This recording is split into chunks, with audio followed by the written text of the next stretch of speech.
Well, that's just a preliminary estimate, he stammered, but the investors were starting to whisper among themselves. That's when I did the stupidest, boldest thing of my life. Without thinking, I said, actually sir, I believe you meant to show slide 7B, not 7A. I had no idea what I was talking about, but I reached into the stack and pulled out a completely random slide with different numbers on it. The room went silent. Marcus stared at me like I'd lost my mind. But the older woman nodded and said, those numbers look more accurate, thank you for catching that. Somehow, I'd accidentally saved the presentation by making up a slide that didn't exist. Marcus played along perfectly. Yes, exactly. Thank you, Daniel, he said, even though that wasn't my name. For the next hour, every time he looked confused or uncertain, I'd randomly hand him a different slide and somehow it kept working. The investors loved the presentation. They signed the deal right there in the room, worth $30 million.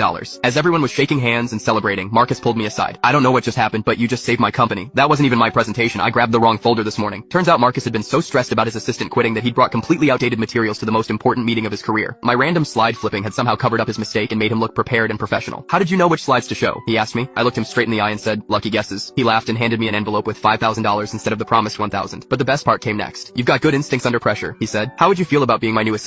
Real salary, benefits, the whole package. I quit my grocery store job that afternoon. 3 years later, I'm the operations manager at Marcus's company, making more money than I ever dreamed of. And Marcus still tells the story at company parties about the grocery store clerk who saved a $30 million deal by pretending to know what he was doing. The funniest part is that I still have no idea what those slides actually said. I was just too nervous to read them properly and kept grabbing random ones from the stack.